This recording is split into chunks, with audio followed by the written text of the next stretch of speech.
La mesa seguía puesta, con 2 platos intactos, su vino favorito abierto, respirando durante horas, la cera de las velas endurecida a medio goteo, como si hasta la gravedad hubiese perdido el interés en nuestra velada.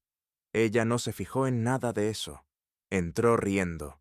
Sus tacones resonaban sobre la tarima como si nada estuviera roto, como si todo siguiera exactamente donde lo dejó. Pero no era así. No había música sonando, ninguna colada doblada en el sofá, ningunas zapatillas desgastadas cerca de la puerta. El pasillo olía a limpiador cítrico y a silencio. Sus dedos rozaron la pared por costumbre. Miró el gancho vacío donde solían colgar mis llaves. Luego su voz. Cariño. Yo ya estaba a kilómetros de distancia cuando lo dijo. Todavía no lo sabía, pero había entrado en una casa limpiada de mí. Mis zapatillas, mi taza de café, la foto torcida de nosotros en la playa, la que siempre decía que iba a volver a enmarcar. Todo desaparecido. No robado, retirado. No me llevé mucho, solo lo que me pertenecía. Los recuerdos también. No dejé mi olor en la almohada, ni cabellos en el lavabo, ni camisas en el armario, hasta la silla en la que siempre me sentaba durante sus eternos desahogos de trabajo. Fuera. Solo la marca en la moqueta donde había estado. Ella volvió a llamarme, más alto esta vez, un poco confundida, no asustada. Todavía no. El silencio pesaba más que su voz. Luego empezó a caminar más deprisa. Sus zapatos resonaban contra la ausencia que yo había construido. Abrió el armario. Nada. Revisó el cajón donde guardaba mi cargador de móvil y mis gafas de repuesto. Vacío. El botiquín del baño. Solo sus cosas. La casa no estaba saqueada. Estaba diseccionada, con bisturí. No lloró. No al principio. En vez de eso, fue a la cocina y se sirvió el vino que había comprado para los dos. Se quedó mirando la segunda copa, ya llena, intacta, y bebió de la suya igualmente. No preguntó dónde me había ido. Preguntó, ¿cuánto tiempo llevas planeando esto? Fue entonces cuando supe que lo entendía. Esto no era un berrinche, no era teatro, era una decisión. De la misma forma en que decidió, en algún restaurante de azotea con su jefe, ponerse un perfume que nunca llevaba conmigo. Sonreír demasiado, reír esa risa coqueta que no le escuchaba desde hacía meses. No había sido infiel con su cuerpo, todavía no, pero ya había regalado la parte de sí misma que antes era mía. Así que yo tomé la mía de vuelta, no por rencor, sino por claridad, y así desaparecí de mi propio matrimonio. Esa noche no durmió. Lo sé, porque la vi. No, no de una manera retorcida. No estaba aparcado fuera en la oscuridad ni escondido entre los arbustos. Había puesto una pequeña cámara con sensor de movimiento dentro de un marco de fotos meses antes, mucho antes de que todo esto pasara, cuando todavía me importaba si la paseadora de perros nos robaba los paquetes. Nunca pensé que acabaría usándola para ver a la mujer con la que me casé deambular por una casa súbitamente vacía, dudando si se había vuelto loca o si alguien había decidido borrarse de su vida sin decir una palabra. Sobre las 2:47 de la madrugada, se sentó en el suelo, en medio del salón, descalza, mirando el hueco donde solía estar mi silla. No lloró. Jocelyn no era de llorar. Parecía enfadada, no destrozada, no abandonada, enfadada. Como alguien que acaba de darse cuenta de que el mundo quizá no gira tanto en torno a ella como creía. Como si no pudiera procesar el hecho de que me fui sin dar un portazo, sin una última y patética súplica por ser visto. Eso era lo suyo. Esperaba ruido. Se alimentaba de la tensión.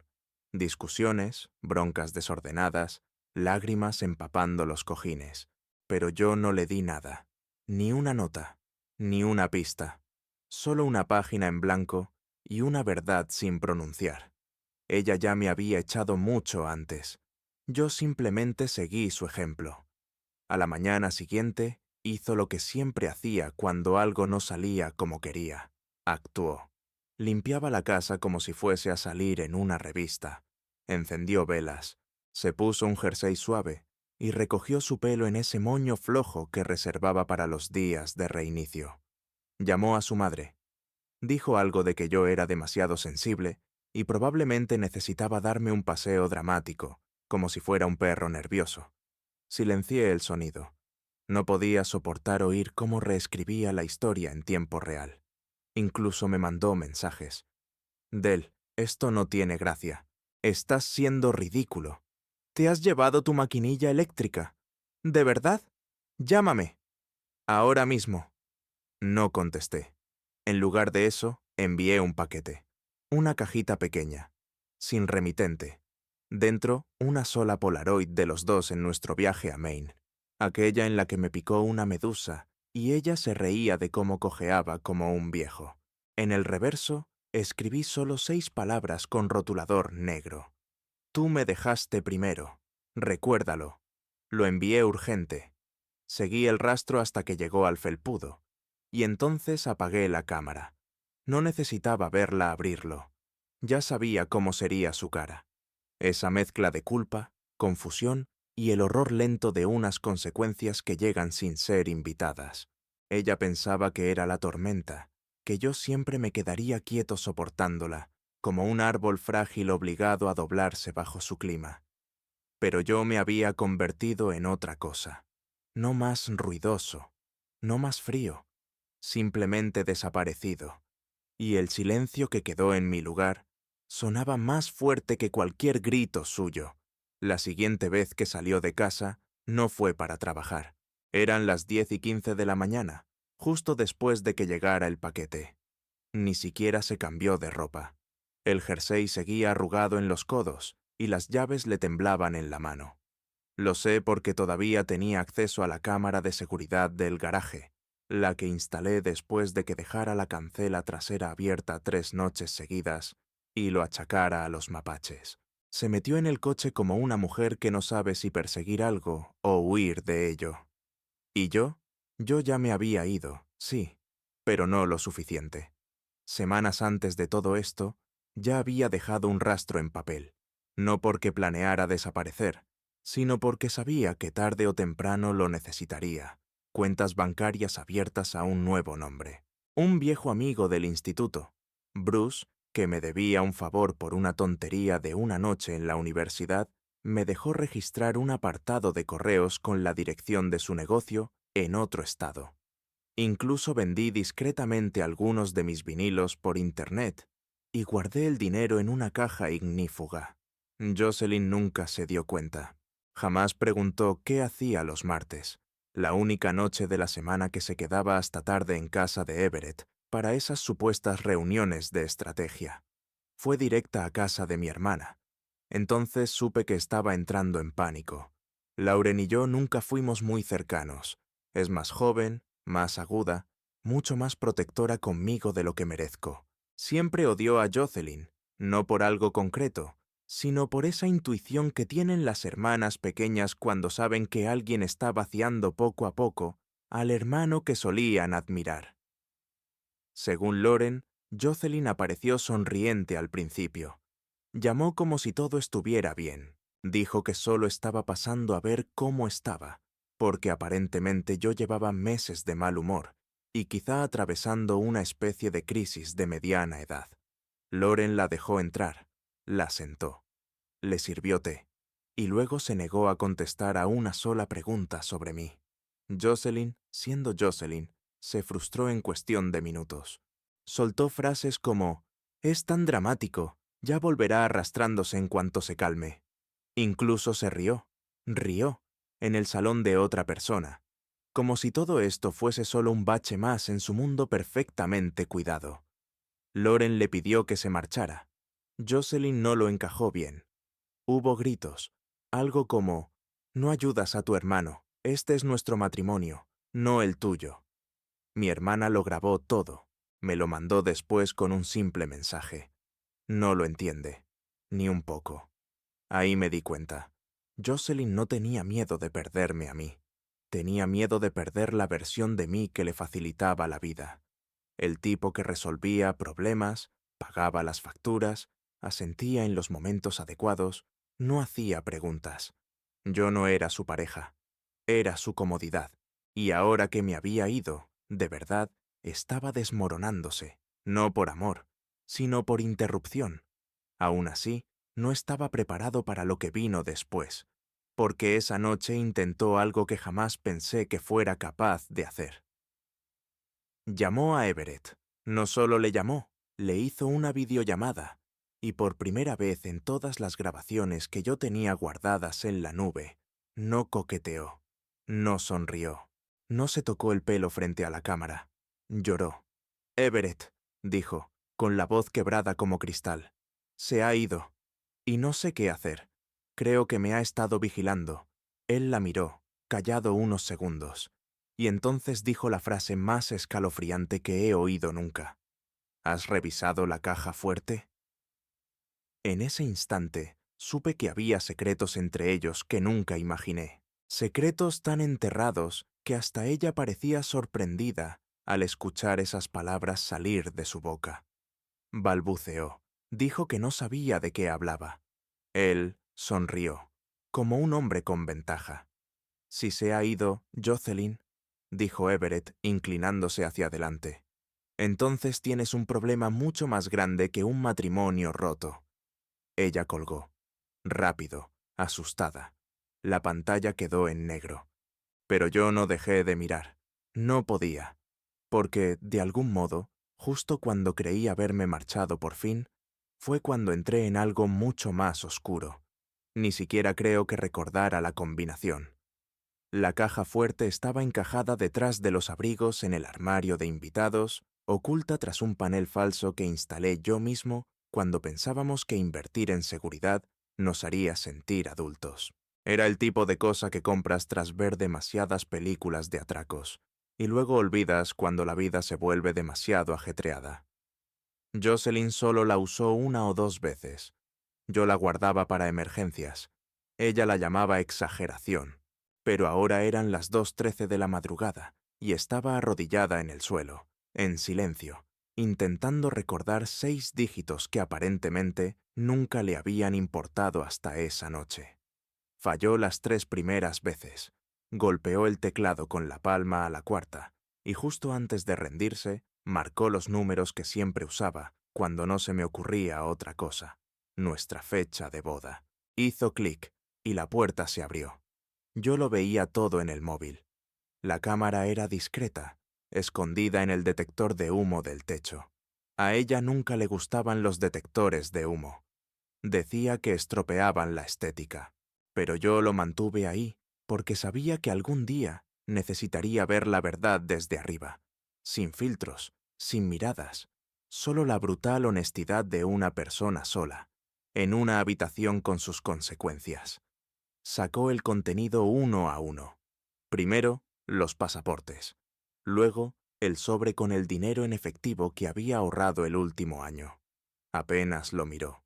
Lo que realmente buscaba estaba debajo. Una carpeta negra, cerrada con una goma roja. Sus manos vacilaron. Luego la abrió. Dentro había fotografías. Decenas, impresas, tangibles. Al principio las hojeó rápido, luego más despacio, una por una, hasta que su cara cambió. Ese gesto que siempre hacía cuando la pillaban desprevenida. La mandíbula se tensaba, la nariz se le movía apenas. No veía esa expresión desde la vez que la sorprendí mintiendo sobre dónde estaba la noche en que dijo tener una intoxicación, y en realidad su ubicación aparecía en el aparcamiento de un hotel a 45 minutos de casa. Pero estas fotos no eran de ella, eran de Everett, con mujeres, diferentes, algunas claramente empleadas, otras número.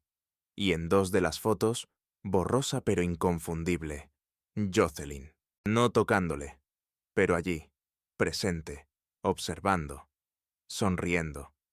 En la esquina de la carpeta, yo había metido un USB. Ella suspiró, dudó, y luego lo cogió como si fuera radiactivo.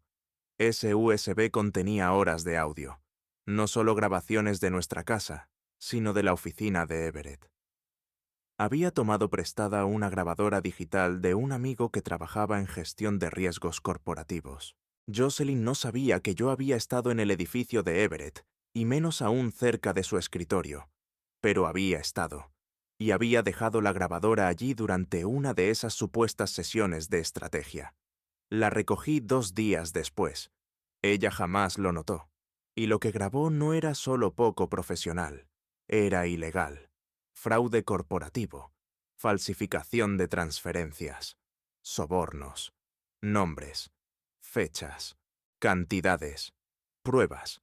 Suficiente para arruinarlo, suficiente para hundirla con él, si estaba implicada. Pero no lo envié a la policía. Todavía no. Porque primero necesitaba que ella lo viera. Necesitaba que supiera que todo lo que creía controlar ya estaba recogido, clasificado y sellado. Sus manos temblaban mientras miraba ese pequeño trozo de plástico. Dejó la carpeta, cerró la caja fuerte, volvió a bloquearla, aunque ya no servía de nada. Y luego se quedó allí, sentada en el suelo, en la oscuridad, sin nadie más a quien mentir. Apagué la cámara, porque ya había visto suficiente. La historia había cambiado. No solo me había alejado de ella, me había metido de lleno en el centro de algo tóxico, algo que siempre había estado pudriéndose bajo la superficie de nuestra vida perfecta.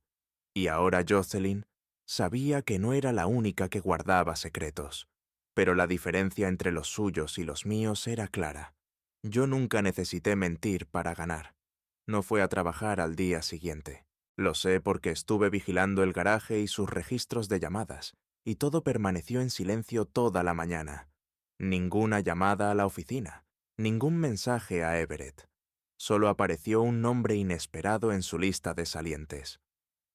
René. Me quedé helado. No había oído ese nombre en casi 5 años. Y por una buena razón. René había sido la mejor amiga de Jocelyn. Eran inseparables, hasta una noche vieja en la que ocurrió algo que nadie explicó jamás. Yo solo recuerdo lo que vino después. La bronca a gritos a puerta cerrada, la semana entera en que Jocelyn se negó a hablar del tema, y la forma en que René desapareció de nuestras vidas, como si alguien la hubiera borrado a propósito. Jocelyn no volvió a mencionarla nunca, ni una sola vez. La llamó traidora, pero jamás dio detalles, y ahora, de repente, estaba llamándola. La cámara de la cocina captó el final de la conversación.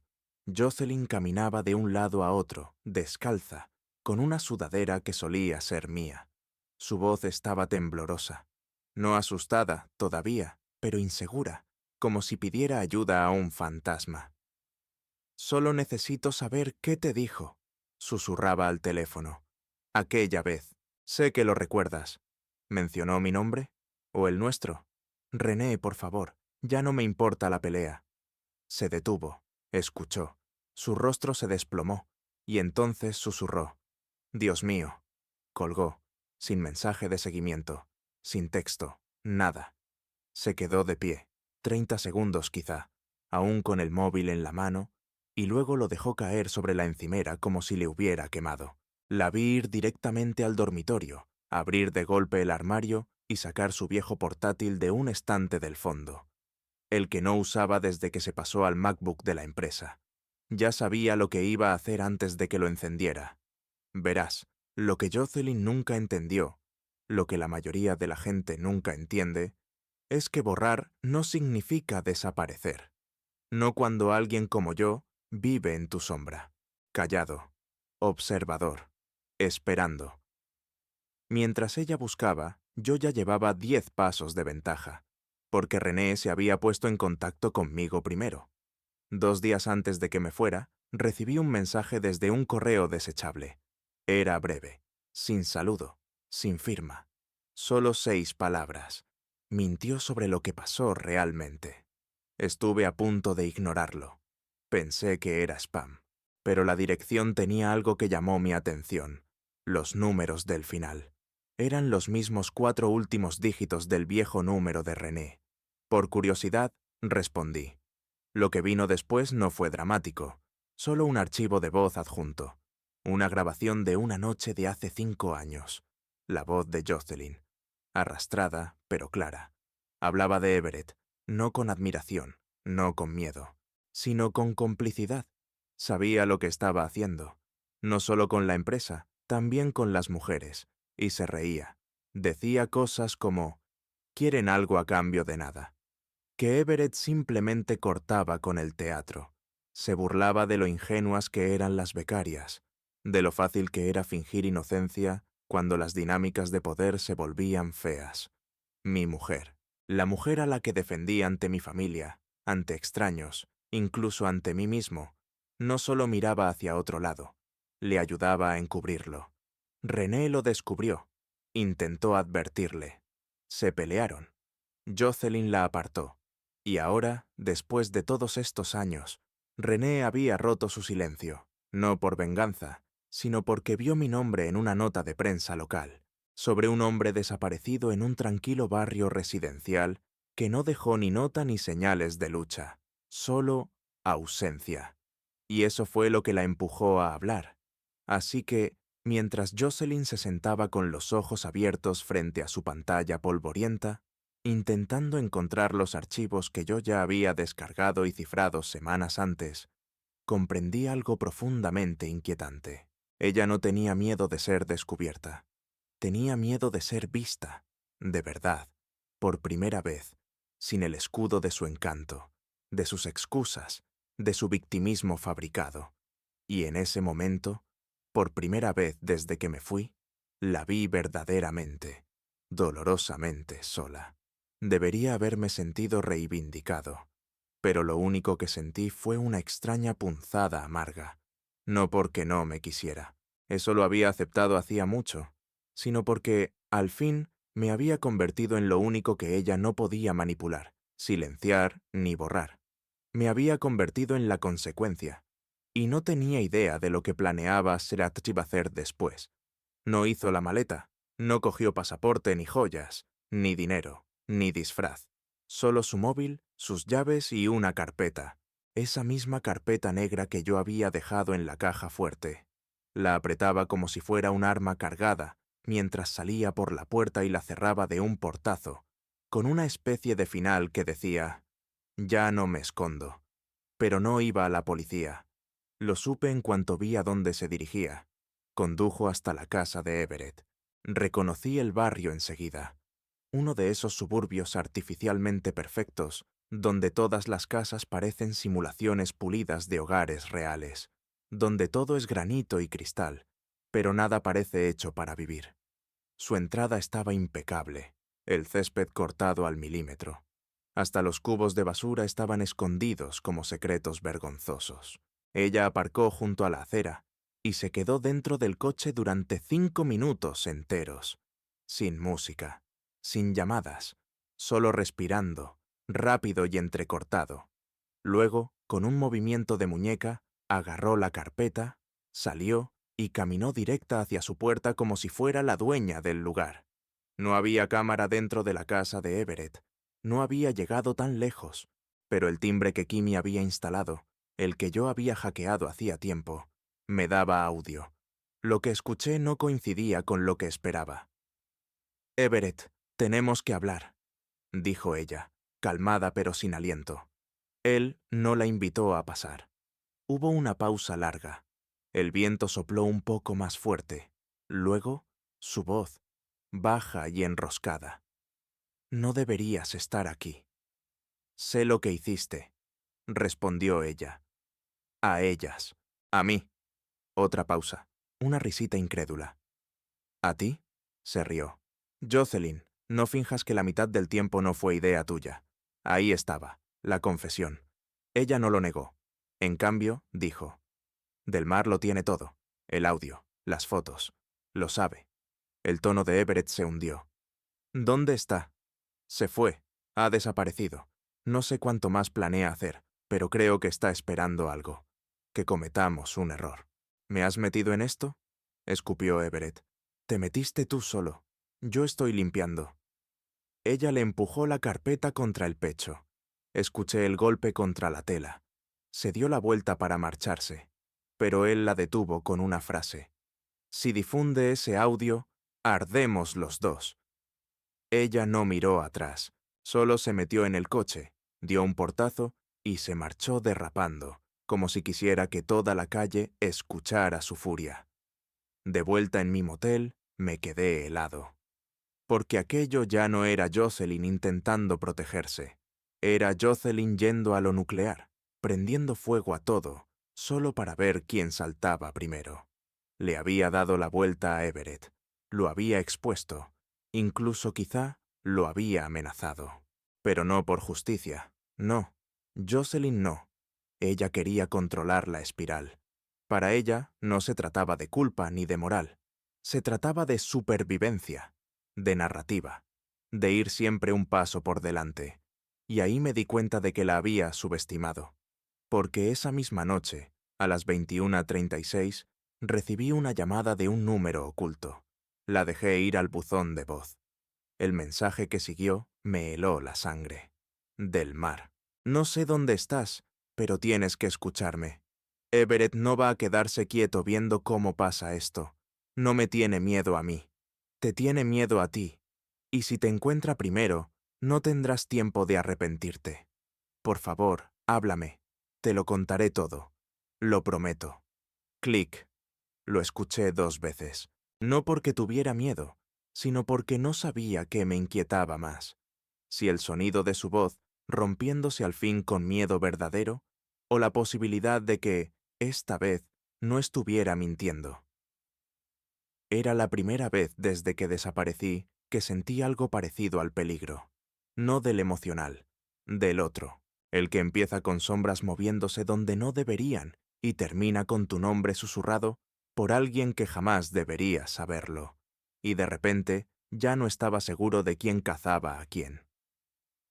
Me despertó el sonido de neumáticos crujiendo sobre la grava, justo bajo mi ventana. Eran las 3:41 de la madrugada. Esa hora en que el mundo se siente antinaturalmente quieto, no en paz, sino hueco, como si algo te mirara, sin parpadear. Me había quedado dormido en el sillón del motel, con el portátil aún abierto al lado y media taza de café frío en la mesilla. Al principio pensé que era solo otro huésped llegando tarde, pero entonces lo escuché. El motor seguía encendido. Nunca se apagó, y no se movió en 10 minutos enteros. Me levanté sin encender las luces. Me coloqué en la esquina donde la cortina ya estaba lo bastante entreabierta para mirar sin ser visto. Una SUV oscura, sin luces delanteras, ventanilla del conductor bajada, sin matrícula visible, la silueta dentro inmóvil, observando, sin mirar el móvil, sin tocar nada, solo observando. El encargado del motel me conocía solo como Martin, un tipo callado que pagaba en efectivo, que no daba problemas y nunca pedía limpieza. Pero aquel no era un sitio para turistas ni para hombres de negocios. Era un lugar al que la gente venía a desaparecer o a esperar algo que no quería enfrentar. Y en ese momento no estaba seguro de cuál de esas personas me había convertido yo. Apagué el portátil, cogí el móvil desechable y entré en el baño para abrir la ducha. No para bañarme, sino para hacer ruido, por si escuchaban a través de las paredes. Sí, me había vuelto paranoico, pero no sin motivos, sobre todo después de lo que René me había enviado más temprano aquel día. Un archivo que yo no había pedido, uno que, según dijo, había guardado por si acaso. Era una copia de un viejo buzón de voz, de Jocelyn, fechado unos meses antes de que empezara a ir a trabajar con Everett. Su voz sonaba distinta, casi esperanzada. Pedía consejo a René sobre cómo acercarse a alguien poderoso sin parecer desesperada. Hablaba de querer, al fin, tomar el control de su vida, de dejar de permitir que Del Mar fuera la razón por la que seguía atascada. Me senté en el suelo y lo escuché una y otra vez, no porque no lo creyera, sino porque sí lo creía. Significaba que llevaba planeando una salida mucho antes de que yo lo pensara. Solo que la suya no era física, era emocional, psicológica. Había ido desconectándose poco a poco, como un inquilino que va sacando muebles de un piso antes de que termine el contrato. Eso fue lo que más dolió. No las mentiras, ni siquiera la traición, sino la estrategia silenciosa. como si yo hubiera sido solo un interino hasta que pudiera colocarse al lado de alguien más brillante. Afuera, la SUV por fin se marchó, pero no deprisa. El conductor recorrió el aparcamiento con una lentitud calculada, como diciendo, «Te hemos visto. Volveremos». Hice la maleta de inmediato. Se había acabado lo de esconderme a plena vista. Dejé la habitación como estaba, sin registrar salida, sin borrar nada. Salí con una mochila y el USB escondido en el calcetín. Mi próximo destino no era un lugar, era una persona.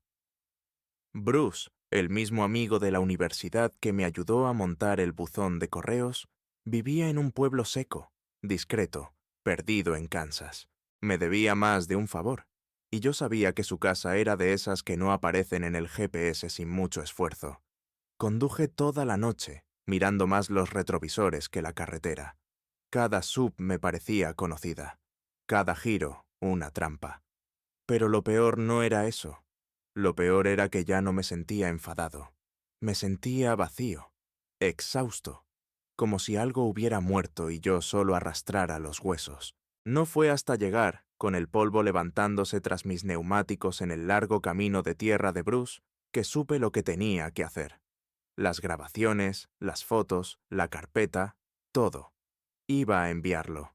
No a la policía, no a los medios, sino a las becarias, a las asistentes, a las mujeres de las que se hablaba de pasada, como desvíos olvidables en la escalada de Everett, las que fueron silenciadas por recursos humanos y contratos de confidencialidad con humillación casual. Ellas merecían saber sobre qué habían construido Jocelyn y Everett su pequeño imperio.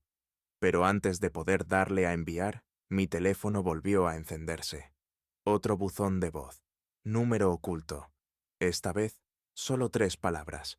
Encontraron a René, sin contexto, sin explicación, solo eso. Y de repente, el peligro dejó de ser teórico. Era real. Aquí. Ahora. Y quisiera o no, ya estaba metido en algo más profundo que un matrimonio roto. Esto no iba de amor, ni de venganza, ni siquiera de huir. Esto iba de la verdad, y de la gente dispuesta a matarla. No me moví durante casi un minuto entero después de escuchar el mensaje. Me quedé sentado en la habitación de invitados de Bruce, persianas cerradas, los dedos congelados sobre el teclado, esas 3 palabras flotando en el aire como humo.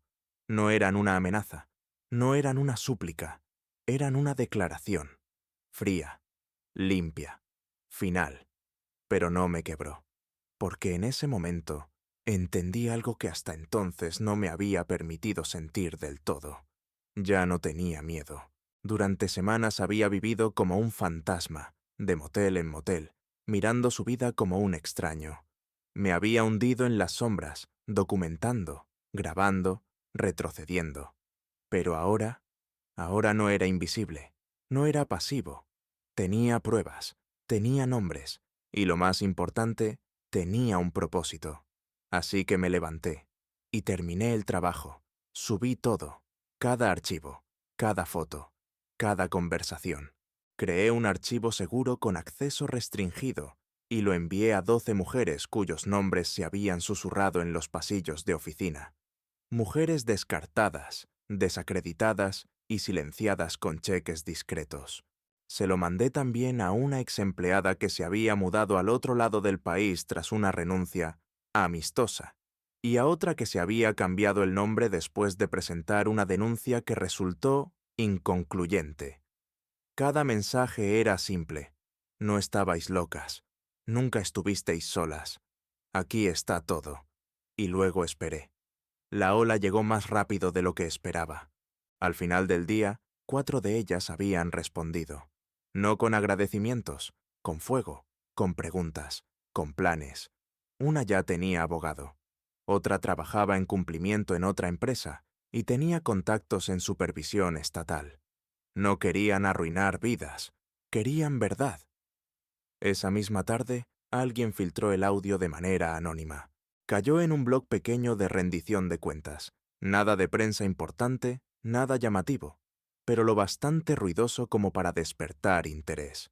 En menos de 24 horas había llegado al legal corporativo. 2 consejeros dimitieron. Everett guardó silencio. Jocelyn desactivó sus redes sociales. Recursos Humanos abrió una investigación interna. Y, de repente, el reino que habían construido, la imagen pulida, la jerarquía cuidada, el encanto intocable, empezó a resquebrajarse. Pero ese no fue el verdadero final. El verdadero final llegó 2 semanas después, cuando llamaron a la puerta. Aún estaba en casa de Bruce, aunque ya planeaba marcharme. Había alquilado un pequeño piso en Oregón de una habitación, cerca de la costa. Iba a volver a escribir, solo para mí. Nada serio, nada publicado. El golpe fue suave, inseguro. Abrí la puerta. Era Jocelyn, sin maquillaje, con el pelo recogido, sin llevar nada. Parecía una mujer que por fin se había quedado sin espejos en los que mirarse. «Hola», dijo en voz baja. No me moví. Bajó la mirada. Luego volvió a alzarla. No he venido a pedir nada. Solo quería decirte que lo sé. Sé lo que hice, y no espero perdón, pero necesitaba enfrentarme a ti, no a la cámara, no al silencio, a ti. La dejé hablar. Admitió todo. La ambición, la manipulación, las cosas que se justificó, las mujeres que ignoró, las historias que enterró para subir un poco más alto. No lloró, y yo tampoco. Cuando terminó, asentí una vez. «No te odio», le dije. Eso la sorprendió. Quizá también me sorprendió a mí. «Pero no voy a volver. No puedes decidir cuándo vuelvo a importar». Ella asintió. Lo aceptó. Echó una última mirada, no dramática, no desesperada, solo definitiva. Y luego se fue, sin drama, sin gritos, solo el ruido de la grava bajo sus ruedas al alejarse. Me quedé en la puerta un buen rato después de eso, mirando la carretera vacía, dejando que la quietud se asentara. Y entonces sonreí, porque, de algún modo, en medio del caos, de la traición, del silencio y de los puentes quemados, ocurrió algo inesperado. Había vuelto a mí mismo, y esta vez no era el recambio de nadie. No era parte del plan B de nadie. Era simplemente libre.